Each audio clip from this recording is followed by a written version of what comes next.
Uma vez mais, estudando o Livro dos Espíritos, estamos no livro 3º, As Leis Morais, e estamos no capítulo 10, iniciando hoje a Lei de Liberdade. Foram separados bastantes questões, talvez até a gente não chegue até o final dentro do tempo previsto, e se for o caso a gente deixa para uma próxima aí, né? Que são, fazendo as contas aí, 25 questões. São questões rápidas, tudo, mas algumas demandam algum comentário, né? Hoje, dia 2 de agosto de 2021. Então, somente lembrando, né, nós passamos por todas essas leis, né, das leis morais: adoração, trabalho, reprodução, conservação, destruição, lei de sociedade, de progresso, de igualdade, e agora vamos para a lei de liberdade, né? A gente avalia que vamos aí para 3 sessões, para que a gente possa estudar essa lei de liberdade. Então, ela começa com o primeiro item, que é a liberdade natural. Então, Kardec faz bom, como sempre, ele faz perguntas muito inteligentes, ou então perguntas de tão óbvias que todo mundo perguntaria, né? Esse é meu ponto de vista, porque realmente ele perguntou a coisa certa para os espíritos, naquilo que deveria ser motivo de preocupação da humanidade, né? O que é motivo de preocupação da humanidade. Então, na questão 825, ele pergunta: haverá posições no mundo em que o homem possa se orgulhar de desfrutar de absoluta liberdade? Então, alguém nesse mundo pode dizer: olha, aquele lá tem toda a liberdade, aquele é plena a liberdade dele. Os espíritos falam: não tem gente assim, porque todos precisam uns dos outros, assim os pequenos como os grandes. A gente tem falado numa por exemplo, a lei do progresso, né? E até é interessante fazer esse comentário, porque essas leis, elas têm toda uma ligação entre elas, elas se comunicam, elas se dependem, né? Interdependem entre si. Então, e a gente já viu isso, a dependência que nós temos de todos, de todo mundo. Ninguém está sozinho. E, por consequência, ninguém tem liberdade, a plena liberdade. E nós vamos entendendo isso ao longo do nosso estudo, né? Em que condições o homem poderia gozar de absoluta liberdade? Então, já que não tem ninguém que esteja nisso aí, mas que condições daria a ele para gozar de total liberdade? Ele fala assim: nas do eremita no deserto. Lá ele faz o que ele quiser, ele está sozinho. O eremita, ele opta por uma vida solitária, né? Se isola, uma vida isolada. Aqui ele tem liberdade, porque não tem mais ninguém.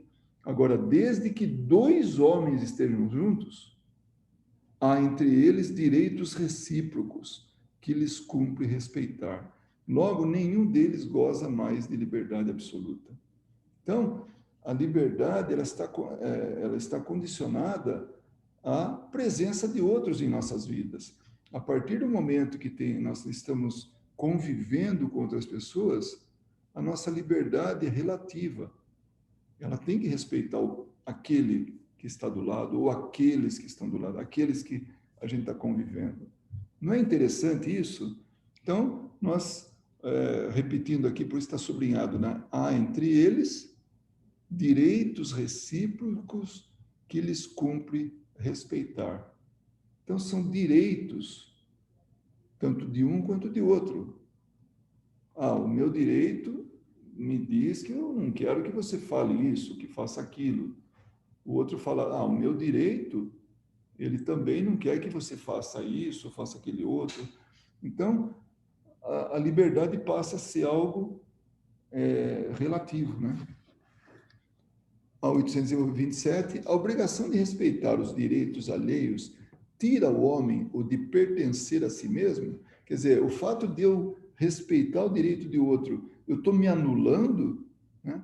Eu passo a não ter mais uma vida própria? Os espíritos falam: mas de jeito nenhum, pois esse é um direito que lhe vem da natureza. Então, nós, nós temos os direitos, ninguém tira isso da gente. Isso é natural.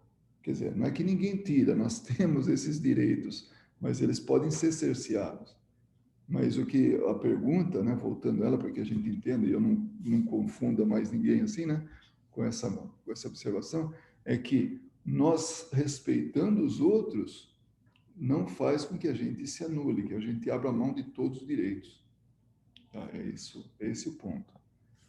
A questão 828. Como podemos conciliar as opiniões liberais de certos homens com o autoritarismo que costumam exercer no seu lar e sobre os seus subordinados?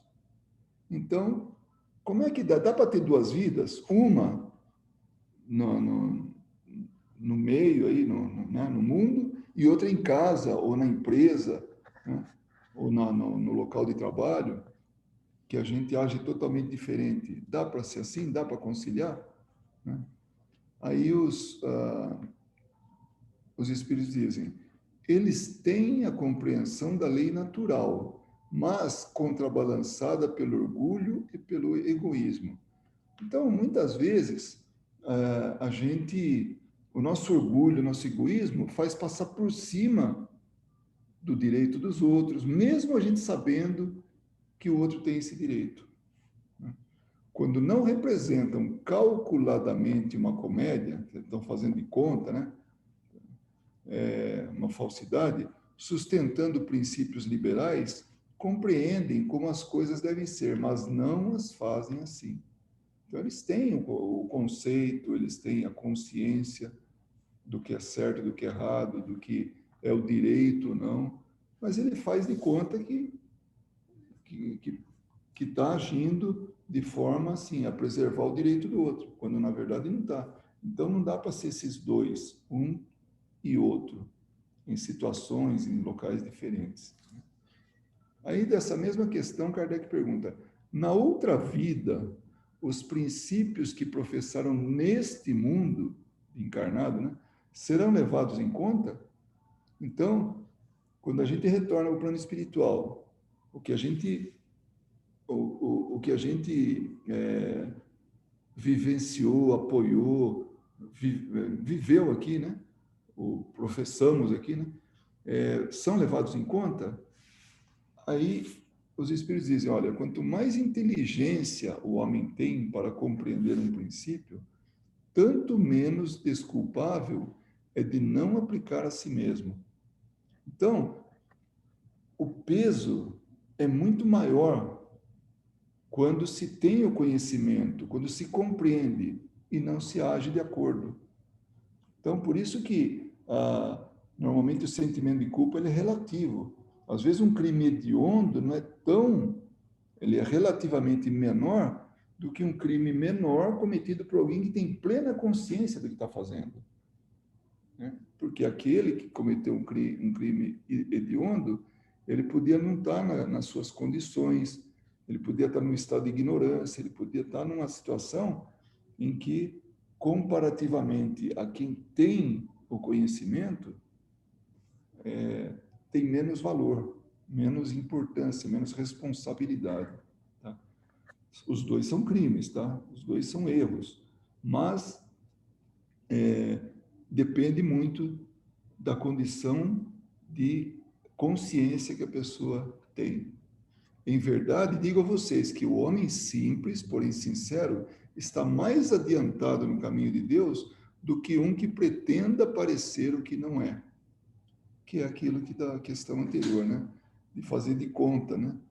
Então, ele tem conhecimento das coisas, mas ele passa por cima de tudo isso aí pelo orgulho, pelo egoísmo.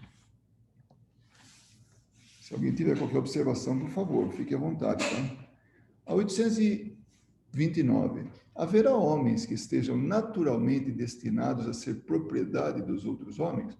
Por que ele pergunta isso? Porque o tema, lei de liberdade, envolve a escravidão, que é justamente o ponto que nós estamos agora. Então, tem gente que é propriedade de outro, pode ser assim?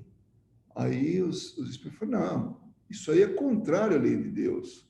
É contrária à lei de Deus toda sujeição absoluta de um homem a outro homem. Então, um homem comandar a vida do outro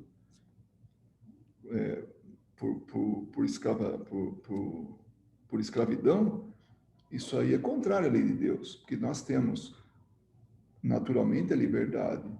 Nós não pertencemos a ninguém, ninguém pertence a ninguém, né? A escravidão é um abuso da força. E agora vem a notícia boa, né? Desaparece com o progresso, como gradativamente desaparecerão todos os abusos. Então, se hoje ainda existe escravidão, e podemos ter certeza que existe, porque o mundo não é tão pequeno assim, e tem muitos tipos de sociedade ainda que, entre elas, pode haver esse tipo de abuso, né? Como ele fala. Então, mas vai acabar, né? Isso aí um dia acaba. Isso que é muito bonito, né? No que diz respeito à doutrina espírita, é que ela está sempre nos lembrando de que a gente está sempre a caminho da evolução. Nós estamos sempre progredindo. E é uma questão de tempo. Todos esses absurdos, esses abusos, essas coisas que são contrárias à lei de Deus, vão desaparecer. E Kardec faz uma observação. A lei humana que consagra a escravidão é contrária à natureza, pois que assemelha o homem ao irracional e o degrada física e moralmente. Realmente, né, a gente fazer retornar à escravatura, ou pensar que um dia tivemos a escravidão e que ainda existe, né, é muito triste, porque ela é totalmente contrária à natureza, como dizem os espíritos. A questão 830. Quando a escravidão faz parte dos costumes de um povo, os que se aproveitam dela são condenáveis por agirem segundo ou seguindo um procedimento que parece natural? Então, é aquele negócio dos costumes, né, que a gente falou até um pouquinho atrás. Conforme a, a ignorância ou a consciência tem um peso maior das coisas, em termos de responsabilidade, né? Então, quando a sociedade tem esse tipo de coisa, aí ele pergunta, né? Por agirem segundo um procedimento que parece natural, aí os espíritos dizem, olha, o mal é sempre o mal, e não há sofisma que faça uma ação má se tornar boa. Não é convincente. Quando o mal existe, ele é o mal por si só e pronto. Não tem como florear isso, dourar a pílula, tal. Continua sendo. Então, a escravidão é um mal. E, certamente, não tem o que convença isso, né? Ah, não, teve uma época que não tinha mão de obra, não justifica, né? Contudo, a responsabilidade do mal é relativa aos meios de que o homem disponha para compreendê-lo. Aquele que tira proveito da lei da escravidão é sempre culpado de violação da lei da natureza. Mas aí, como em tudo, a culpabilidade é relativa. Então, de novo, ele está lembrando, olha, depende. Depende da época, dos costumes. Eu fico pensando, por exemplo, só para ilustrar, esse mesmo não tem nada a ver com o tema em si, porque nós estamos falando de escravidão, né, de liberdade e tal, e nesse ponto de escravidão. Mas uma coisa que antes não tinha problema nenhum, e hoje é um abuso, é ilegal, né? Por exemplo, quando se casava, aquelas pessoas maiores de idade, às vezes até velhos, né, casavam com crianças meninas, né, de 12, 13 anos. Hoje é impensável isso, pelo menos por lei não é admitível, não é admissível isso, né? Então, é mais ou menos a mesma coisa. Naquela época era a cultura. Hoje mudou totalmente. Então, a cultura de hoje não permite isso. Então, essas mudanças que a gente vai percebendo. E naquela época, ainda que a escravidão fosse um procedimento natural, né, havia culpabilidade, mas ela era relativa, porque aquilo era normal. Ter objetos, né, ter seres humanos como objetos, como animais, era algo que era normal. Né? Se a escravidão foi introduzida nos costumes de certos povos, tornou-se possível que, de boa fé, o homem se aproveitasse dela como de uma coisa que lhe parecia natural. Era natural. Tinha gente que tinha poder de vida e morte sobre o escravo. Né? Tem até as teorias de servo, escravo. O servo não podia matar. Já o escravo tinha direito sobre vida e morte. Então, o senhor podia matar. Era coisas da época. Né? Entretanto, desde que mais desenvolvida e, sobretudo, esclarecida pelas luzes do cristianismo, sua razão lhe mostrou que o escravo era um ser igual perante Deus. Ele, portanto, não tem mais nenhuma desculpa. Então, hoje, para a gente é inadmissível isso. Hoje a gente não tolera. Né? E a coisa está progredindo a ponto de hoje os animais, a gente já tem uma preocupação maior, coisa que antes também não tinha. Né? Então, mas no fundo aqui, o que os Espíritos querem dizer é que não não é normal a escravidão, é um mal que com o tempo vai ser, né, esse abuso vai deixar de existir. Ainda sobre escravidão, a desigualdade natural das aptidões não coloca certas raças humanas sob a dependência das raças mais inteligentes? Então, ele pergunta, não seria conveniente, não seria bom, já que tem raças que não estão ainda tão evoluídas, servirem a essas raças mais inteligentes, ou essas civilizações mais inteligentes? Aí ele fala, sim, mas para que estas as elevem, não para embrutecê-las ainda pela escravidão ou escravização. Então, um servir ao outro pelas suas limitações é possível, mas para que aprendam também com esses mais inteligentes. Esse é o ponto importante, e não para mantê-las embrutecidas ou embrutecê-las mais ainda. Durante longo tempo, os homens consideraram essas raças, ou certas raças humanas, como animais de trabalho, munidos de braços e mãos, e se julgaram com o direito de vender os dessas raças como bestas de carga. Consideram-se de sangue mais puro os que assim procedem.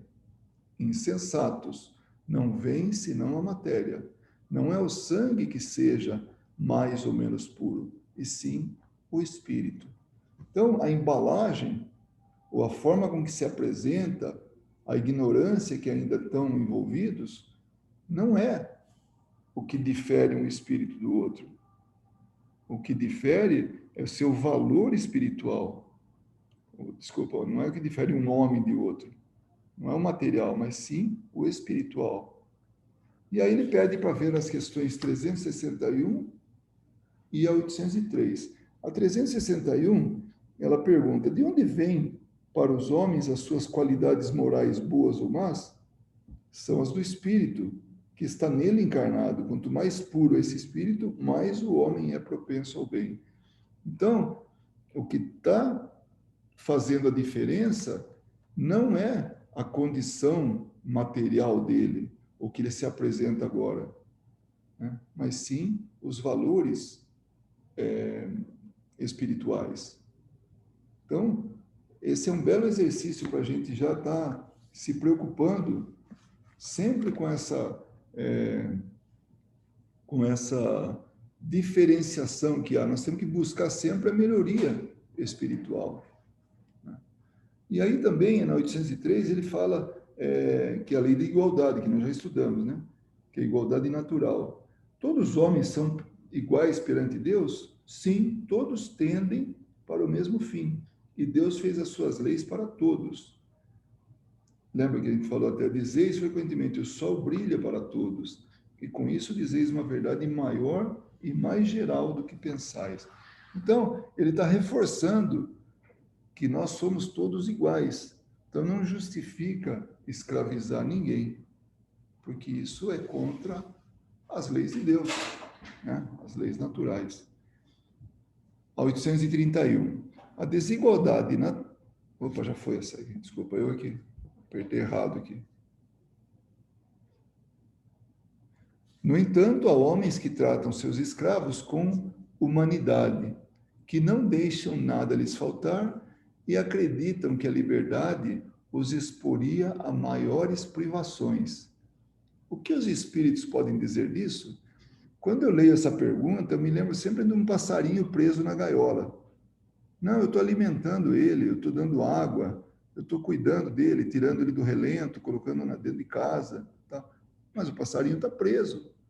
Então, é mais ou menos a mesma coisa, né? Quando ele fala assim, né, que acreditam que a liberdade os exporia a maiores privações. Então, seria a justificativa para ter um escravo, né?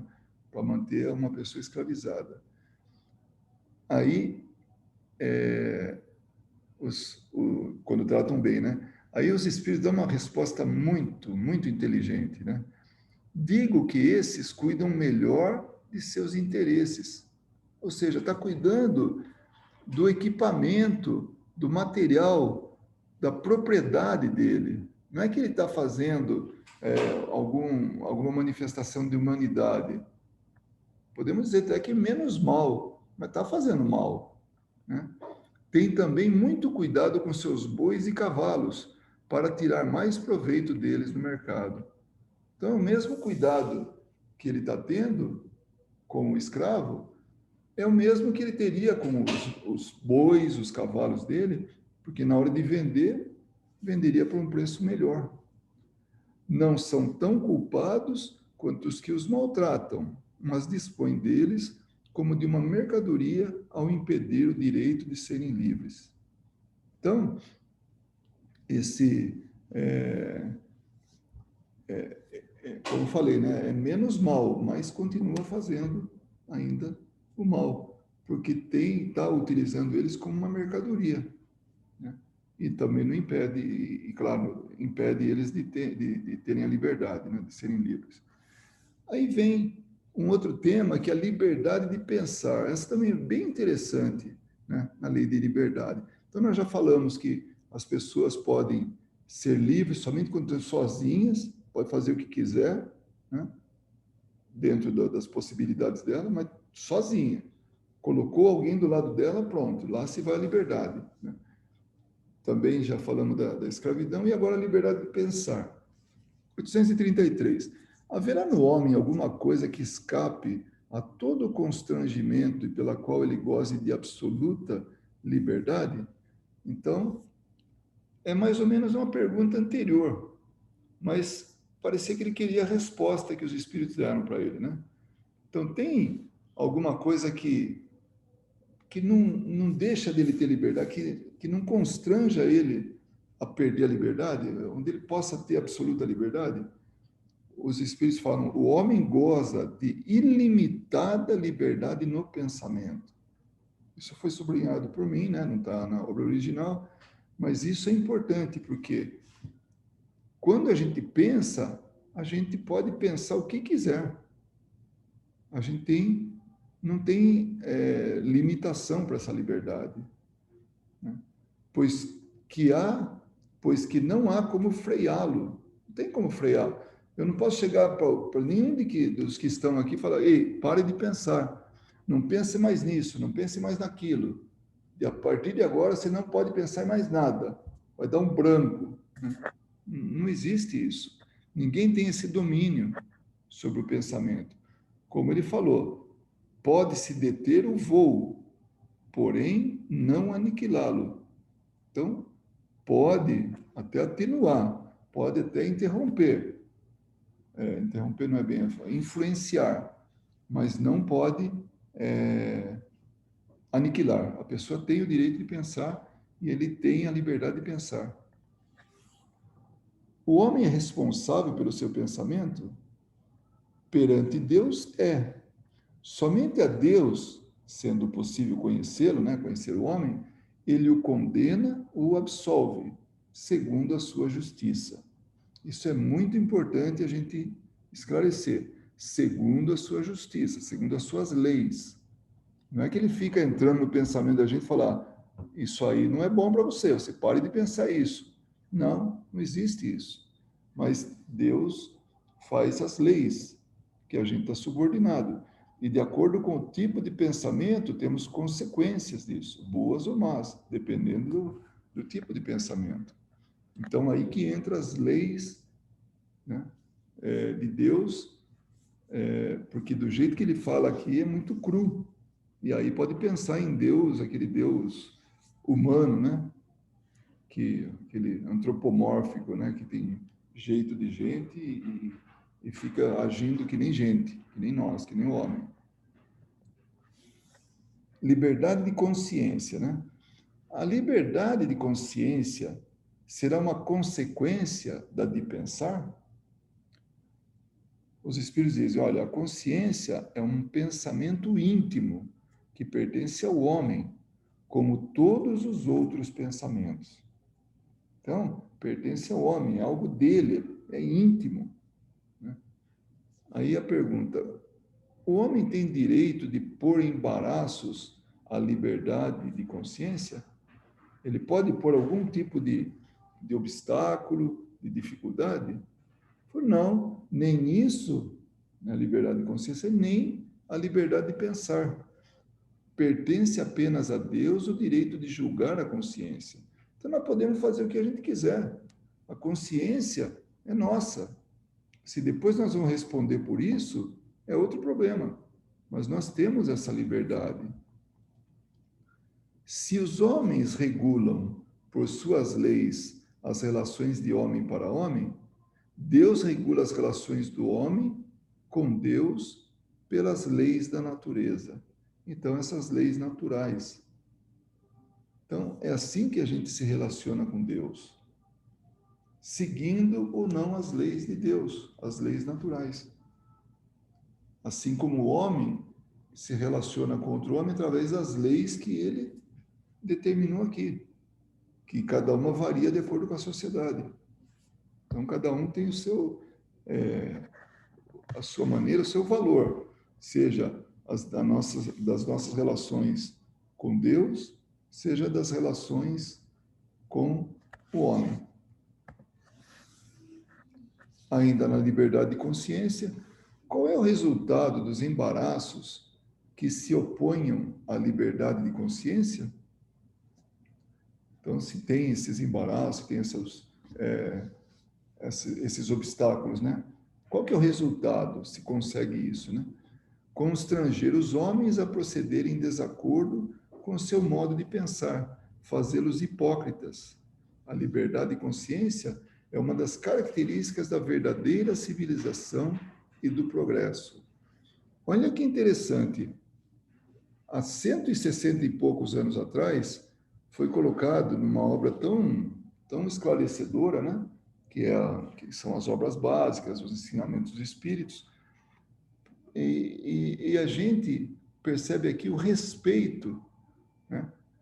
O respeito que a gente tem que ter, a liberdade de consciência, aceitar o próximo, aceitar como ele é, como ele pensa, a consciência dele. Porque aí sim é a evidência, a característica da verdadeira civilização e do progresso. Então aí nós estamos falando de civilização, não algo que ainda está a caminho disso. A questão 838, será possível toda e qualquer crença, ainda quando notoriamente falsa? Então, podemos respeitar isso? As pessoas acreditarem, ainda que estão acreditando em algo falso? Toda crença é respeitável, quando sincera e conducente à prática do bem. Condenáveis são as crenças que conduzam ao mal. Então, agindo na forma assim da boa intenção, tudo é válido, né? desde que não conduzam ao mal. Na questão 839, será repreensível aquele que escandalize com a sua crença um outro que não pensa igual a ele? Isso é faltar com caridade e atentar contra a liberdade de pensamento. Então, eu não posso transformar todo mundo na minha maneira de pensar, né? Então, isso é repreensível. Eu não posso, a coisa sendo boa, ou eu achar que é boa ou não, que é repreensível, que está me escandalizando, né? Eu querer transformar ou mudar alguém, isso não é meu direito. Como eles falaram, é falta de caridade isso aí. E ainda é um atentado contra a liberdade de pensamento. Cada um tem a sua liberdade, né? De pensar, de agir, enfim, né? A 840, colocar limites a crenças capazes de causar perturbações à sociedade seria atentar contra a liberdade de consciência? Podem reprimir-se os atos, mas a crença íntima é inacessível. Então, nós podemos pensar, acreditar no que for, ainda que eu demonstre que estou a favor de alguém, que eu estou concordando com alguém. E isso vale para tudo, seja na área religiosa, seja na área científica, seja na área política, né? Então, eu posso concordar com todo mundo, mas na minha intimidade, isso é inacessível para essa outra pessoa, né? E Kardec faz uma consideração aí, né? Uma observação. Reprimir os atos exteriores de uma crença, quando acarretam qualquer prejuízo a terceiros, não é atentar contra a liberdade de consciência, pois que essa repressão em nada tira a crença, a liberdade, que ela conserva integral. Então, ele está só confirmando que pode reprimir atos, mas aquilo que a pessoa leva, a crença dela, né, íntima, isso não tem jeito, ela pode manter totalmente.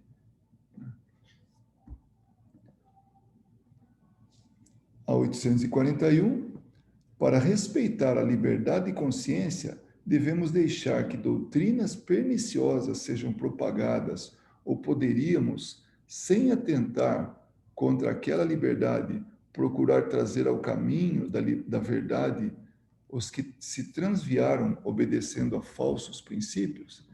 Isso aí me lembra aqueles, como é que eu posso dizer? Seriam modos de reger um país, né?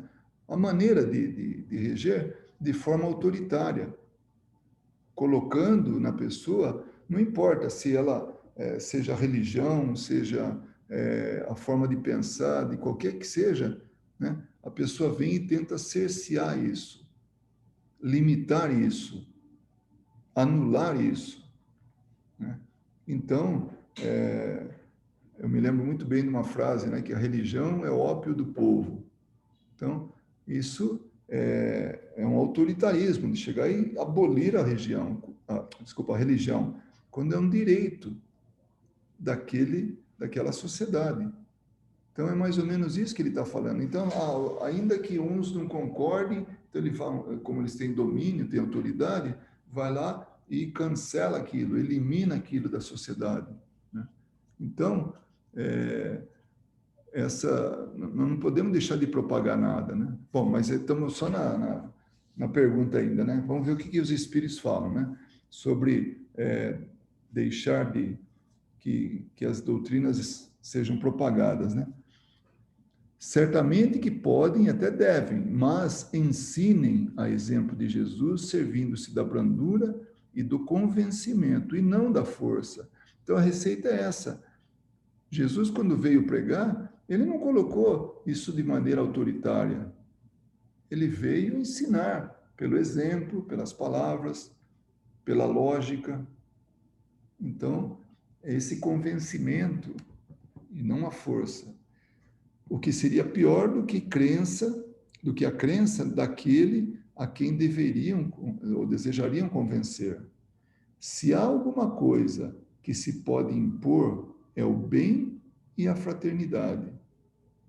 Mas não cremos que o melhor meio de fazê-los, admiti-los ou admitidos, seja obrar com violência. A convicção não se impõe. Então, quando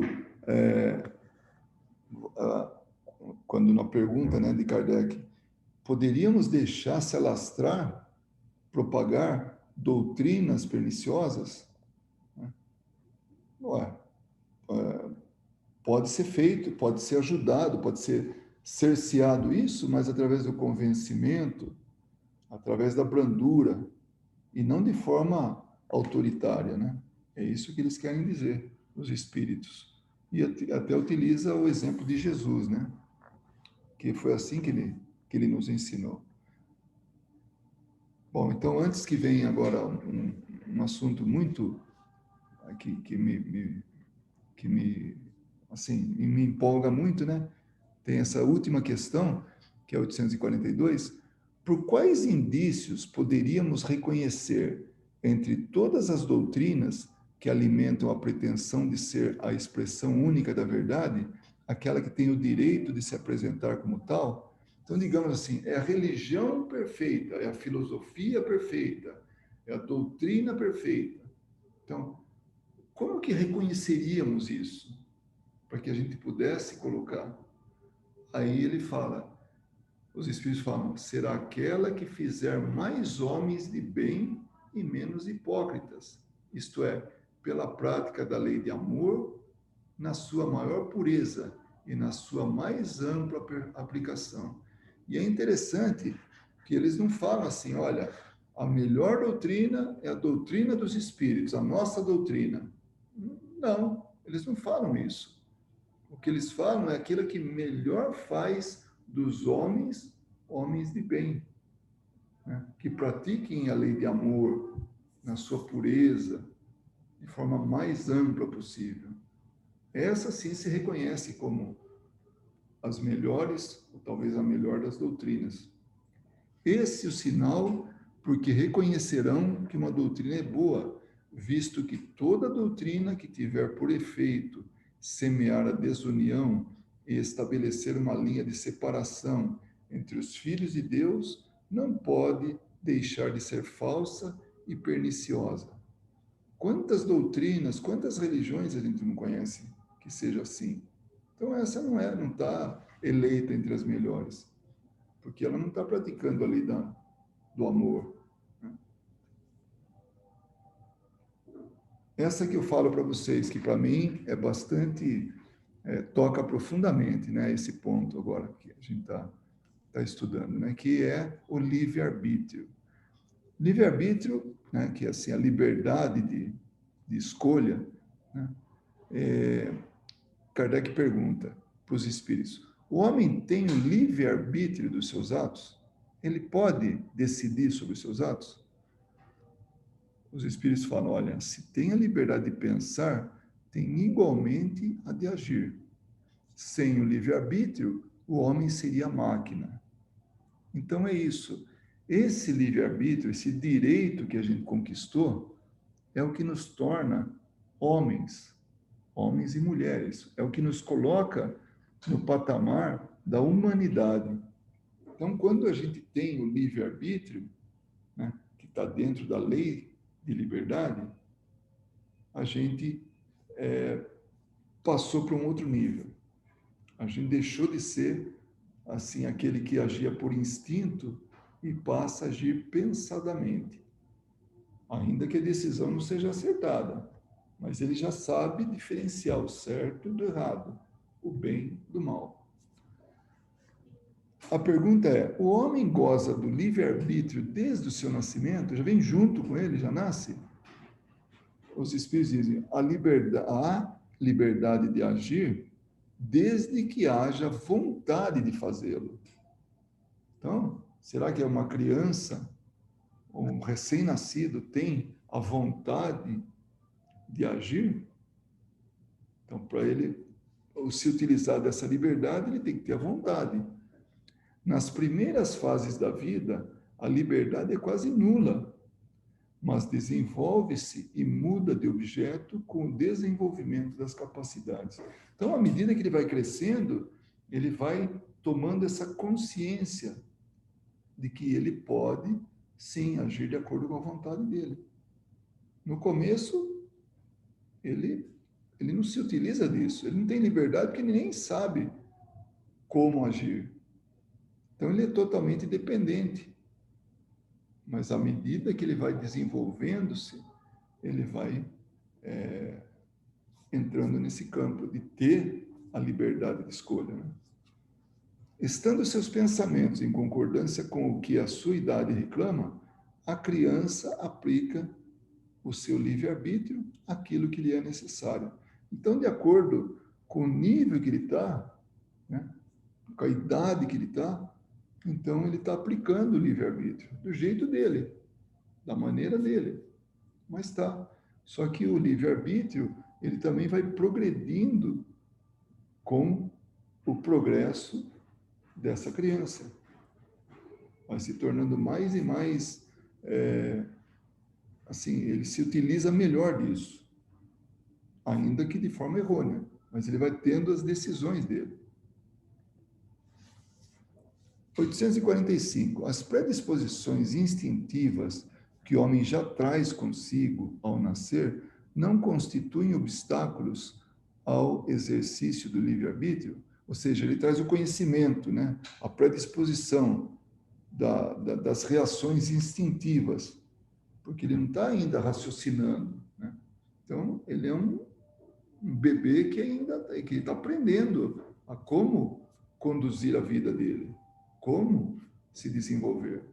Ele está aprendendo. Então, a pergunta é, mas ele sendo tão limitado e estando assim, mais para animal, no lado do instinto, isso não faz com que ele não use o livre-arbítrio, que seja um obstáculo para isso, que ele não possa exercer o livre-arbítrio? Aí a resposta é, as predisposições instintivas são as do espírito antes de encarnar. Olha só. Então, aquilo que ele traz consigo, ele já traz porque ele é a característica dele.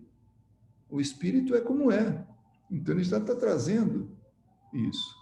Conforme ele seja mais ou menos adiantado, essas predisposições podem arrastá-lo à prática de atos repreensíveis, no que será auxiliado pelos espíritos que simpatizam com essas disposições. Olha que interessante. Nós temos o livre-arbítrio, depois de um determinado momento, né, na nossa vida, quando a gente está exercendo isso. E conforme os atos que nós estamos dando vazão, né, as atitudes, a gente tem até o auxílio de espíritos que reforçam isso. Esses espíritos simpáticos a nós, que querem o nosso atraso, que querem nos prejudicar. Então, se utilizam disso. Então, nós somos assim, assistidos, assessorados, né, por esses espíritos, nessas práticas nossas, né? Utilizando mal o livre-arbítrio. Não há, porém, arrastamento irresistível, uma vez que se tem a vontade de resistir.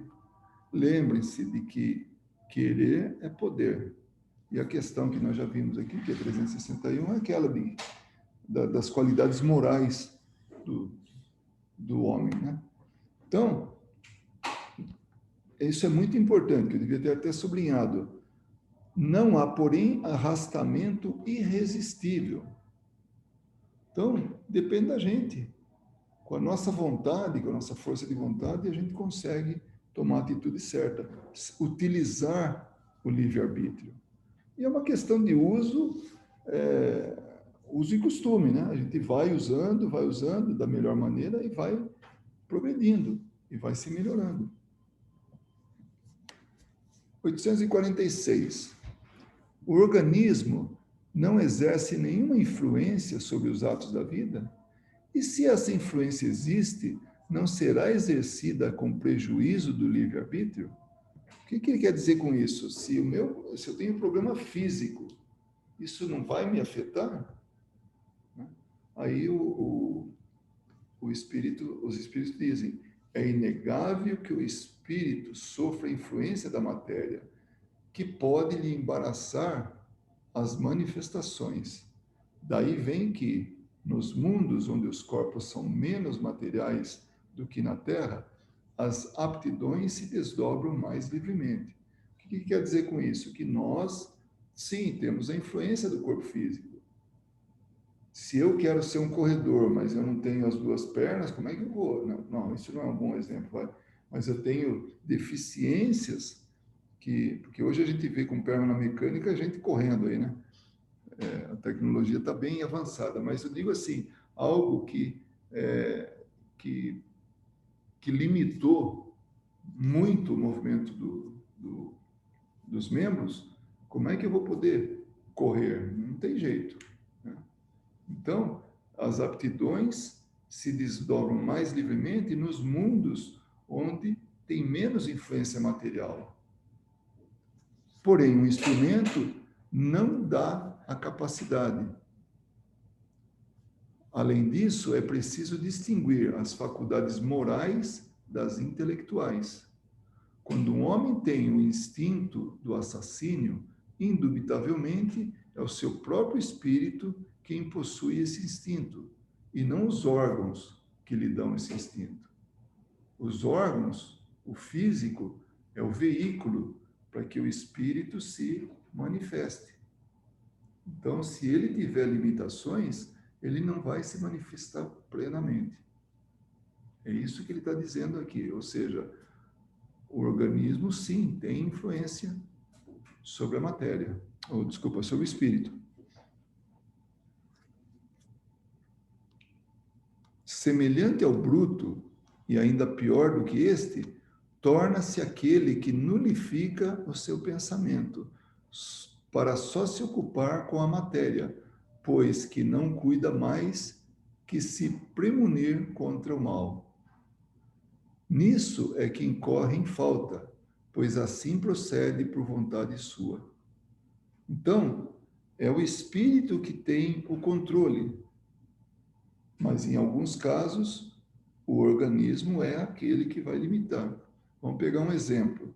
Um espírito que, por uma necessidade muito grande, seja por orientação de espíritos superiores, seja ele próprio desejando isso, ele vem com uma vida vegetativa, onde ele não tem como se manifestar. Então, é nisso que os espíritos falam, que o corpo limita. Né? É um exemplo, né? Claro que é um exemplo mais assim, mais radical, né? De que o corpo, ele sim limita e muito o espírito. Porque ele não está dando a oportunidade do espírito se manifestar. Porque, através das ações. Porque senão ele ia incorrer em grande parte nas barbaridades que ele praticava, que ele fazia, ou que, enfim, que era característica dele. Então, nessa questão 367 em diante, ela fala exatamente sobre isso. Aqueles que quiserem ver, fala justamente do capítulo 4º, que é o retorno à vida corporal, influência do organismo. E já discorre, a gente já passou por isso anteriormente. 847. A aberração das faculdades tira o livre-arbítrio do homem? Vamos entender que pergunta que é essa, né? Já não é senhor do seu pensamento aquele cuja inteligência se ache turbada por uma causa qualquer, e desde então já não tem liberdade. Essa aberração constitui muitas vezes uma punição para o espírito que, porventura, tenha sido fútil e orgulhoso numa outra existência, ou tenha feito mau uso de suas faculdades. Então, O que ele quer dizer com isso é que uma reencarnação mal utilizada, ela pode ter consequências numa outra e pode vir a estar de uma maneira assim contida.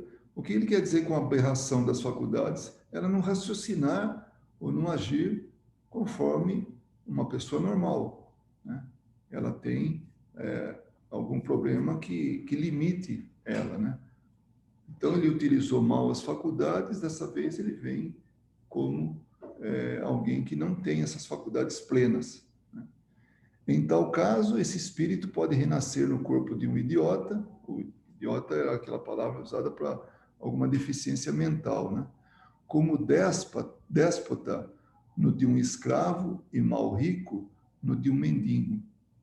Então, são os reveses da vida de uma encarnação para outra, que a gente pode, sim, ter esse constrangimento, né? Por isso que ele chamou de aberração das faculdades. O espírito, porém, sofre por efeito desse constrangimento de que tem perfeita consciência. Aí está a ação da matéria. Então, o veículo para a manifestação do nosso espírito é a matéria, é o corpo. E ele interfere na plena manifestação do espírito, se isso for do interesse do espírito, se isso for para o crescimento dele, para a melhoria dele. Então, é dessa maneira que a gente pensa e conclui, né, que a matéria tem influência sobre o espírito, uma vez que ela limite a manifestação do espírito. 848. Os desatinos das faculdades intelectuais causadas pela embriaguez servem de desculpa para atos condenáveis? Olha, eu não estava em plena consciência porque eu estava bêbado, eu estava embriagado, por isso que eu agi mal. E aí? Isso aí é uma desculpa? É assim que Kardec está perguntando? Os espíritos falaram, não, porque foi voluntariamente que o alcoolizado se privou da sua razão. Coube a ele beber, se alcoolizar, encher a cara, né, para satisfazer as suas paixões brutais. E nesse caso, não tem só uma falta. A primeira é dele se alcoolizar, a segunda é dele ter o ato condenável. Então, não tem como jogar a culpa em ninguém. Se a gente age mal, é porque a gente tomou essa decisão. E não tem embriaguez no mundo que justifique o ato condenável dele, né? E, finalmente, né, as duas últimas questões de Kardec no que diz respeito à lei de liberdade e do livre-arbítrio, né? Qual a capacidade predominante no homem em estado de selvageria? O instinto ou o livre-arbítrio? Que selvageria é essa aí? Vamos entender. Que é a maneira de agir, né? Então, os espíritos dizem, é o instinto o que não impede de agir com total liberdade em certas circunstâncias. Como a criança, ele aplica essa liberdade às suas necessidades e ela se desenvolve com a inteligência. Então, se ele, utilizando o livre-arbítrio, agiu de forma instintiva, de forma assim, selvagem, né, ele estava assim, de acordo com as circunstâncias que ele estava vivendo. É mais ou menos, ele usou até como exemplo, a criança que ainda não tem o total domínio sobre isso. Ele tem um determinado nível de necessidade, de liberdade, de tudo isso para que ele possa ter a ação dele, né? Porém, como vocês são mais esclarecidos do que um selvagem e também são responsáveis pelo que fazem. Então, sejam esclarecido ou não, nós temos a responsabilidade pelo que a gente está fazendo. O livre-arbítrio nos dá isso. É muito comum ouvir de espíritos que falam assim, vocês não respeitam o livre-arbítrio. Eu uso do livre-arbítrio para fazer o que eu quiser. Então, ele acha que com o livre-arbítrio é desculpa para fazer o que quiser, para prejudicar alguém, por exemplo. Né? Então, aí a gente busca esclarecer. Ele fala, não, o livre-arbítrio, você tem ele, mas não se esqueça que atrás da ação, do ato consequente, tem justamente a responsabilidade. Vai ter consequência por trás disso. Então, livre-arbítrio por si só, ele é só uma palavra composta, né? Mas é uma palavra. Mas nós temos que entender que o livre-arbítrio, ele traz responsabilidades. Então, por isso que a lei da liberdade, quando se trata de livre-arbítrio, ela está vinculada à responsabilidade. A posição social, às vezes, não constitui para o homem obstáculo à inteira liberdade de seus atos? E como, né? Então, essa é a pergunta de Kardec. Os espíritos falam, é fora de dúvida que o mundo tem as suas exigências. Deus é justo e leva tudo em conta. Entretanto, ele, Deus, lhes deixa a responsabilidade de empregarem pouco esforço para vencer os obstáculos. Então, eu posso até me deixar levar pela posição que eu ocupo. Não, eu tomei essa decisão porque na situação em que eu me encontro, como dirigente de uma empresa, dirigente da família, dirigente de um estado, eu tive que agir dessa maneira. Né? Então, Deus é justo e leva em conta, né? Mas ele tem a responsabilidade pelo que ele está agindo. Ele pode estar agindo com pouco esforço também, né? E esse, afinal, era o nosso estudo de hoje, né? Do Livro dos Espíritos. A gente vai continuar com a Lei de Liberdade e temos pela frente essas próximas questões aí, né?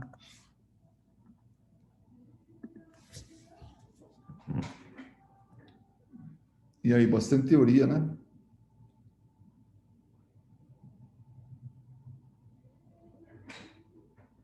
Ficou muito confuso? Ou era melhor ter estudado sozinho, né? Não, Luiz, você sempre esclarece.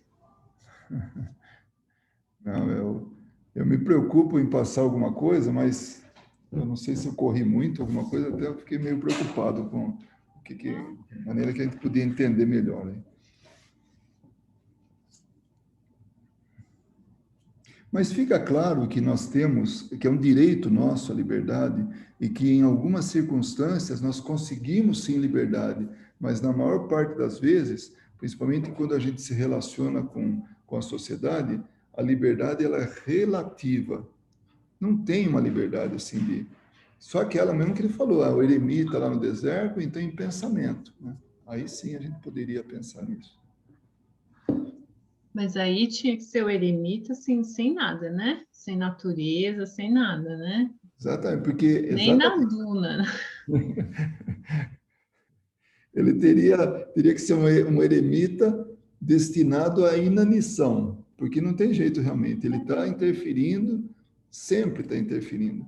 Mas o que ele quis dizer com relação ao relacionamento e tudo, e Mas, falando de homens para homens. Mas realmente, hoje, como a gente evoluiu um pouquinho mais, a gente já considera que o meio ambiente também é digno da nossa, da nossa responsabilidade. Portanto, a atitude para com ele pode afetá-lo negativamente, positivamente. eu acho que uma forma simples de entender o livre-arbítrio é lembrar do ensinamento de Jesus, né? Amar ao próximo como a si mesmo. Né? Então, eu acho que fica mais simples de entender o que é o conceito desse livre-arbítrio que é cerceado, né? E quando você estava falando também da questão de a gente ser livre para pensar, né? Olha o estrago que a gente faz ainda, porque a gente tem essa liberdade no pensamento. né? Não adianta eu simplesmente culpar um obsessor do meu estado, né? A obsessão, ela começa com uma auto-obsessão, ela começa com o meu pensamento liberto, né? Liberto bem, quando eu digo liberto, assim, quando eu tiro o meu pensamento da consonância com as leis naturais, né? Eu me dou a liberdade de pensar tudo, né? Até aquilo que não me convém. Daí eu vou abrindo as portas, vou abrindo as janelas e às vezes eu não vou nem abrindo, né? Eu vou escancarando. Então, eu acho que esses dois pontos são importantes para a gente entender o que é o livre-arbítrio, né? O Leon Denis, no livro dele lá, ele fala muito sobre o que é o livre-arbítrio e como que a gente tem que usar esse livre-arbítrio através da boa vontade, né? É a hora que a gente tem esse livre-arbítrio exatamente para ter essa responsabilidade em colocar as leis naturais em movimento, né? Não só para a gente, mas para a sociedade com a qual a gente vive. Eu acho que isso é bem importante. Mas ainda bem que, como o Luiz falou, né, a gente tem um livre-arbítrio e ele vai sendo, vamos dizer, aumentado aos poucos, né? Imagina se nós estivéssemos no ponto em que estamos ou de fazer tudo, né, sem o devido raciocínio, entendimento, né? Como seria difícil, né? De acordo com a nossa evolução, a gente vai tendo mais condições. Eu acho que quando a gente fala que o livre-arbítrio é cerceado, ele é cerceado porque a gente não tem o direito de ultrapassar a liberdade do outro, né? Ou de acometer alguém que não tem o que sofrer a consequência do meu ato, né? Mas a gente olhar pela perspectiva do indivíduo, do espírito, Deus nos dá muita liberdade. Tanto que tem espíritos que estão aí endurecidos há séculos, né? Olha a liberdade, a misericórdia divina é tamanha que ele dá a liberdade para a gente decidir o momento de mudar. Porque Deus podia, né? Ele tem essa autoridade moral de dizer, olha, meu caro, agora acabou suas oportunidades. Agora, ou você entra na linha, ou você entra na linha. Mas ele tem essa misericórdia, ele entende que cada um tem o seu momento. É claro que eu não posso usufruir dos benefícios se eu estou periodicamente insistindo num movimento errado, né?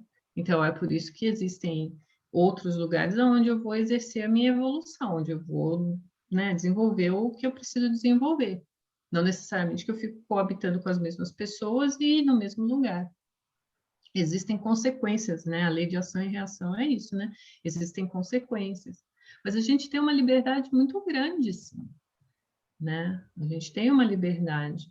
É que, claro, de novo, né? Ela é cerceada no princípio de que eu não posso prejudicar o outro por conta dos meus erros, gratuitamente prejudicar uma pessoa por conta dos meus erros. É que a gente está tudo muito no mesmo nível, né? Então, a gente sofre as consequências dos atos dos outros porque a gente também já cometeu os nossos. Mas se a gente tivesse num mundo muito desigual, assim, a gente ia ver, né, que certas pessoas nunca eram atingidas. Né? É interessante você falando, né, sobre que nós temos, sim, muita liberdade. E graças a isso que o mundo está como está, porque nós usamos muito mal, né, esse livre-arbítrio. Temos utilizado muito mal. Nós estamos num verdadeiro atraso. A gente podia estar muito mais adiantado se a gente estivesse usando melhor o nosso livre-arbítrio. Mas muito melhor. Quanta coisa a gente não teria ultrapassado, quanta coisa não teria evitado, quantas guerras a gente já não precisaria ter passado. Então, realmente, e hoje, nas mínimas atitudes, a gente nota hoje. A gente vê, por exemplo, em determinados lugares, os abusos de autoridade. Então, continua nos dias de hoje. Então, o importante que eu vejo é que a gente está crescendo, está evoluindo, E algumas pessoas, né, já começam a despertar, né, esse conhecimento do que é isso, as consequências que a coisa vem. Mas é tudo muito lento, porque o uso ainda é muito precário. E realmente, a liberdade nossa termina quando começa a liberdade do outro. Nós não podemos fazer o mal para alguém que seja além do que ele precisa passar, né? Então, realmente, a nossa liberdade ela é cerceada em alguns momentos. Digamos aí no processo de obsessão, né? Um espírito, ele se vê em total liberdade de fazer o que quiser com aquele que tem uma cobrança, né? Mas chega um momento que ele não, já deu a cota para aquele que está sendo cobrado. Então, aí alguma coisa acontece para que ele possa, para que esse círculo vicioso rompa, né? Para que acabe, diminua. Então, Ontem eu terminei de ler o livro Libertação. E é muito, né? Tem muito a ver, nos mostra muito essa questão, né? Ou não sei, agora eu não lembro quantos séculos o Gregório ficou envolvido, né? Porque ele achava que aquele era o mundo dele, né? E mesmo assim ele era auxiliado sem perceber, né?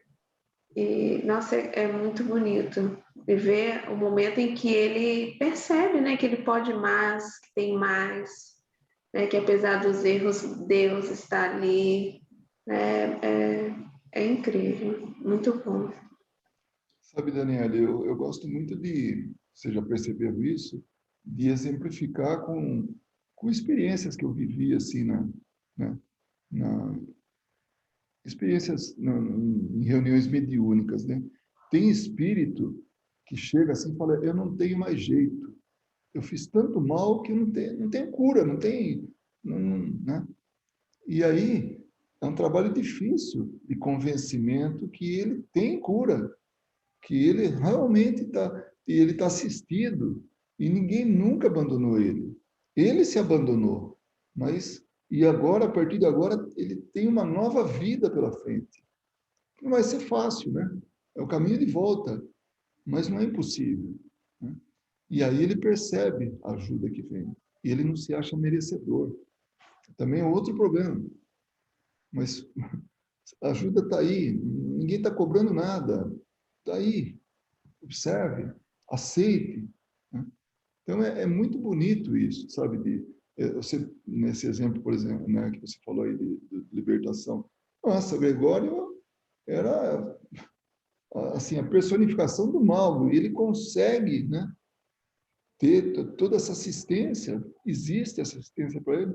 Então todos nós somos assistidos, todos nós, sem exceção. Você vê Depende. que...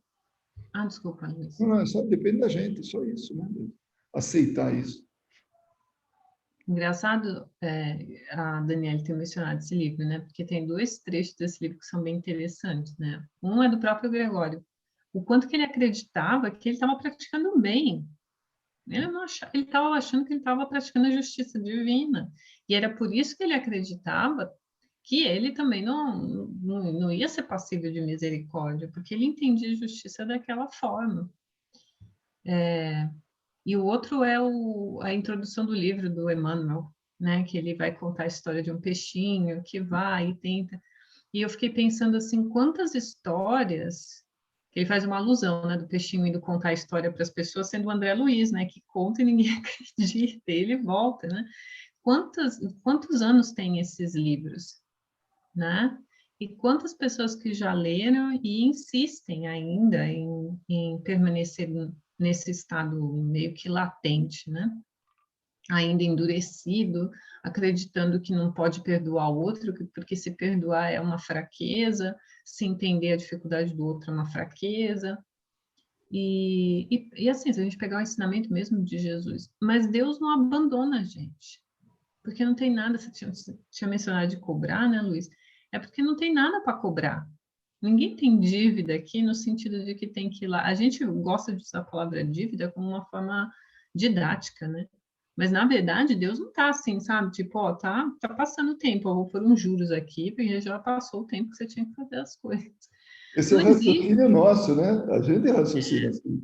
E acho que Deus é igual. E daí me lembrou muito da parábola do filho pródigo. Quando o filho que ficou do lado do pai fala assim, o que? Você está recebendo ele com festas e vai matar eu não lembro se era um porco ou um O cordeiro, boi cevado, né? vai matar um animal desse tamanho, quando ele, no fim, abandonou todos os seus conhecimentos, está voltando com o rabinho entre as pernas. Aí o pai pega e fala assim, o meu filho está voltando. Então, eu acho que se a gente se der o prazer de refletir, né, sobre essa parábola do filho pródigo, a gente vai aprender muito, porque ela fala muito sobre o livre-arbítrio, né, como que Deus nos dá o livre-arbítrio. E que muitas vezes a gente não sabe mesmo utilizar. A gente utiliza muito mal. A gente julga o pior das pessoas, né? A gente sempre está imaginando que aquela pessoa fez tal coisa pelo pior que ela pudesse fazer, porque a gente sempre quer se defender, o egoísta quer sempre se defender, né? O orgulhoso também nunca quer estar por baixo. Então a gente acaba pelo nosso pensamento exercendo uma liberdade que é muito nociva para a gente, né? E daí a gente quer acometer o outro de uma justiça implacável quando ele erra, porque a gente erra. Porque a gente acredita que a gente deveria ser tratado assim, é uma coisa meio torta, mas é isso, né? Então a gente tem que começar a praticar mais o que Jesus falou, né? Ele não falou assim, tratai o outro como você gostaria de ser tratado, é amar mesmo. Ame o outro como você gostaria de ser amado. Foi à toa que ele usou essa palavra, né? É engraçado, né? Não é que é engraçado, né? Mas é surpreendente como a gente já tem esse manual de comportamento há tantos anos trazidos por Jesus e nós ainda não aplicamos, né? Como você falou, está na hora da gente. Ou então a gente ainda consegue distorcer um pouco, né, Luiz? Porque a gente tenta, nesse caminho todo, a gente humaniza Deus, né? E acha que ele é vingador, né? Muitos amigos meus pensam assim, né? Em questão de ficar no inferno eternamente, né? Essas questões ainda permeiam a cabeça da gente. Eu acho que Deus conhece a gente de tal forma que ele já sabe os caminhos que a gente vai percorrer. É por isso que, né, a gente que ele nos dá a liberdade de experimentar, porque através do experimento é que a gente vai se reformulando, né, e vai crescendo. E esse amparo é um desses pontos que me faz questionar, que a gente vê dentro da doutrina esse esclarecimento e esse amparo tão grande, e a gente sente esse amor que é real, né? E nossos outros irmãos ainda estão presos nessa ideia de que Deus escolhe os seus filhos e que os deixa sofrer, né, eternamente, enquanto Jesus falou que nenhuma ovelha do seu pai se perderá, né? Que seu pai lhe confiou, lhe perderá. Eu acho que, né? Não sei. É muito bom. Enquanto você falava, mas vinha tanta coisa na minha cabeça, por exemplo, esse das ovelhas, né? Que Deus, o Pai confiou a ele, que somos nós, né? E aí eu fico pensando, meu Deus, que, que rabo de foguete, né? Que Jesus, assim, sabe, assumiu quando ele pegou a gente aí. Nossa, ele pegou uma turminha braba, né? Difícil mesmo para a gente. Olha como é lenta a nossa transformação, como é lenta. A gente está aí, sabe, patinando há quanto tempo. Ele veio aqui para nos ensinar, veio pessoalmente, né? Se fez assim visível para a gente, né? Deixou registrado na história, né? O comportamento dele, tudo, enfim. E nós ainda não compreendemos. E tinha mais uma coisa aí que foi falado, que foi, nossa, esse do filho pródigo, né? realmente, é uma festa quando alguém se recupera. É uma festa. Tem um livro, na verdade, são vários livros, deve ser uns 5 livros, que falam de experiências mediúnicas e de um grupo, né, de espíritos, junto com trabalhadores mediúnicos, que é os caravaneiros, chama-se, né, esse grupo encarnados, assim, né, e desse trabalho. E eles trabalham esses espíritos que eram muito inteligentes, mas eles se deixaram cair, né? Se deixaram levar e fazer o mal, né? E justamente o tópico principal, né? O nome do livro, né? Dessa série Filhos Pródigos, né? E eles utilizam muito isso, justamente a parábola do filho pródigo, que é para incentivar, para ilustrar para eles que o retorno vai ser feito com festa, sabe?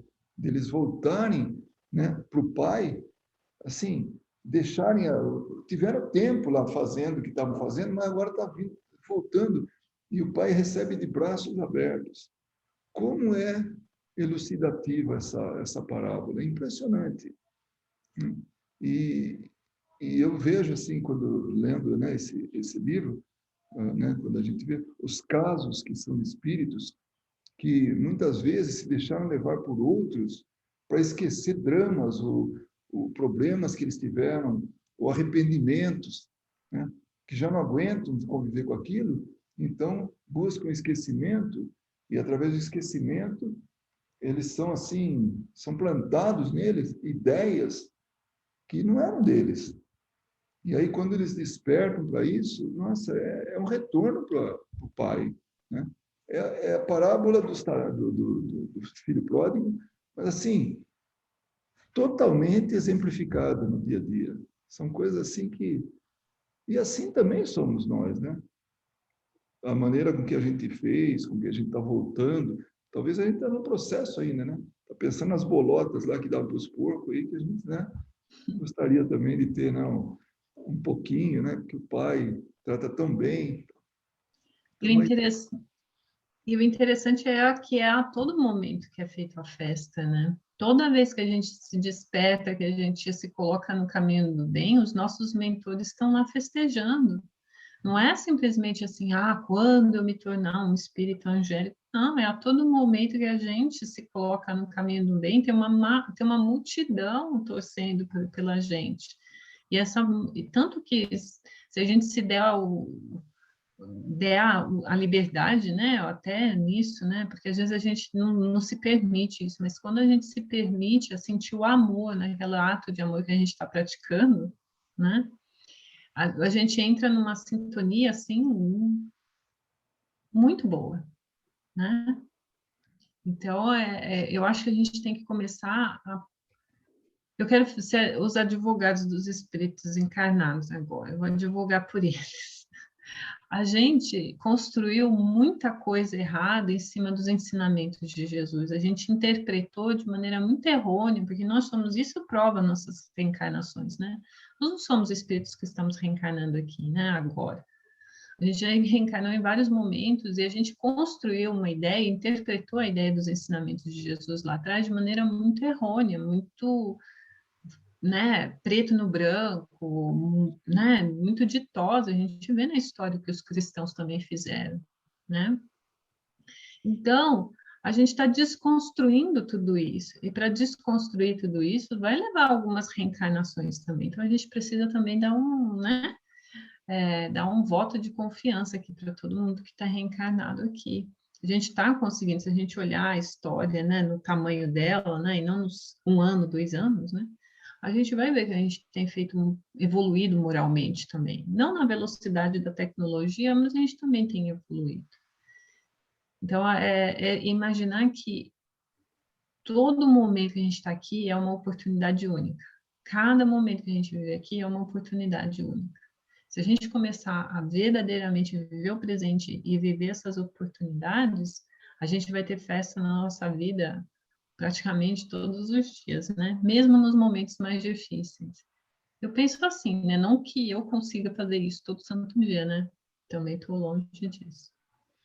Mas eu acho que nós devemos também dar o crédito para quando a gente tem pequenas conquistas, que a gente está tendo direto. Então, isso é motivante, né? A gente, motivador. A gente precisa disso, é um incentivo. Às vezes, né, quando ao término de uma reunião mediúnica, vem os espíritos e agradecem a gente. Eu sinto uma vontade de falar, não faz isso, não agradece, não. Somos nós que somos agradecidos. Nós, sim, somos agradecidos, assim, infinitamente, porque, olha, eles trouxeram a oportunidade para a gente trabalhar, sabe, para a gente fazer alguma coisa decente, alguma coisa assim, sabe, de valor. É tão, nossa, é tão bonito, é algo assim que ainda hoje eu falei para minha filha, né? Que como esses dias está por trabalho, viagem, também os participantes viajaram, então a gente não está fazendo trabalho mediúnico, falei para a Júlia, né? Falei, puxa, que eu sinto tanta falta disso, para mim tem sido algo que está presente assim em boa parte da minha vida e para mim é importante. E eu sei da importância, né? E quero, né? Tal, e não estou podendo fazer. Então, aí vem o Espírito, agradece, a gente fala, mas para com isso, né? Não faz mais isso. Não. Mas aí eu vou usar suas palavras, Luiz. Você tem que aceitar o obrigado. Não, eu sei. A ajuda é mútua, né? Não tem É. ajuda de uma mão só, né? A ajuda ela é mútua, né? E olha, a gente vê no plano espiritual a evolução também tecnológica, também moral, assim como aqui. É tudo assim. Mesmo entre espíritos que já tem uma tecnologia adiantada, de repente ele vem e, que nem eu estava vendo cheguei a essa conclusão porque eu percebi através das informações, né, de uma palestra na verdade era um bate-papo, né, sobre curas espirituais, o que se utilizava antes e o que utiliza agora. Antes era talvez mais para chamar atenção. Lembra aquelas cirurgias de Zé Arigó, né? Dr. Fritz fazia através dele? Hoje já não se corta mais paciente, né? Hoje já não tem mais isso. Então, foi uma evolução dos espíritos, né? Nessa atividade. Então, eu fico pensando, nossa, a gente evolui sempre, não importa onde a gente esteja, nós estamos evoluindo. Olha que coisa fantástica. Agora, claro, tem velocidade atrás disso, né? Com que velocidade nós estamos evoluindo? Com que energia, né, nós temos que movimentar para isso? E também uma conversa que eu estava hoje com a minha filha, porque a gente está sempre junto e fala, nossa, o tema principal é o espiritismo, né? Então, fica falando, parece que não tem outro assunto, né? E aí, a gente está falando das pessoas que não acreditam que existe algo depois da morte. A pessoa morre e acaba, desaparece. Ela falou, eu não consigo entender como uma pessoa pensa desse jeito. Eu não me lembro na minha vida de ter pensado assim, né? Ela falando.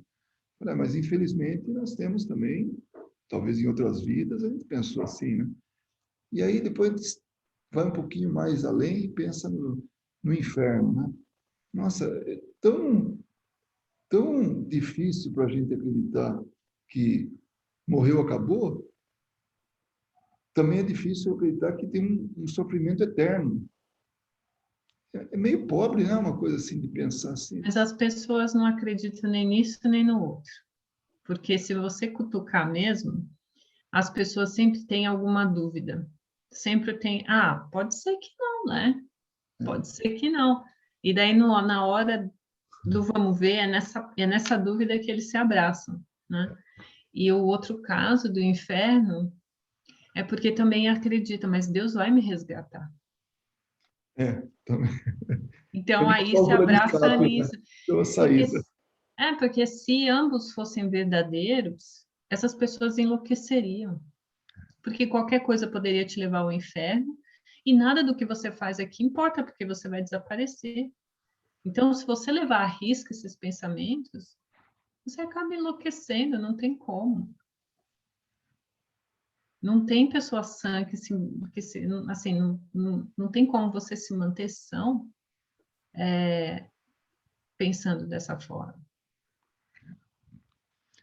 Muito bem. Eu acho que a gente já conseguiu chegar com louvor no tempo, né? Limite. E agora, se alguém quiser fazer a prece de encerramento, estou vendo que a Daniela já tinha tirado o microfone, voltou. Então. Você faria a prece, Daniela, com a gente? Posso fazer, Luiz. Posso fazer sim.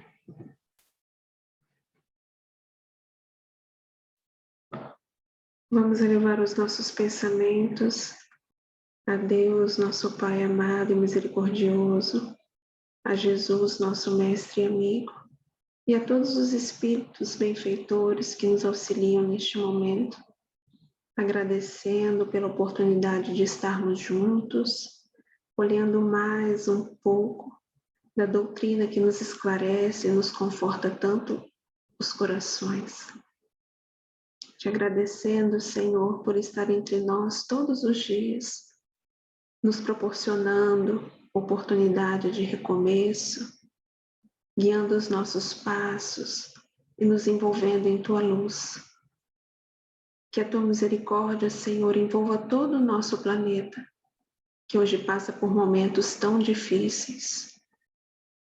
Que todos os corações, Mestre querido, que sofrem e que choram, possam sentir a Sua presença, possam ser acalentados por Ti, e que percebam que, apesar de todas as dificuldades, nunca estamos sós, que o Senhor nos guia, que o Seu amor nos consola, e que nós, dependendo de nosso esforço, seremos um dia merecedores de estarmos junto a Ti.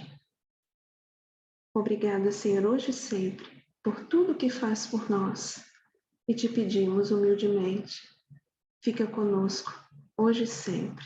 Graças a Deus.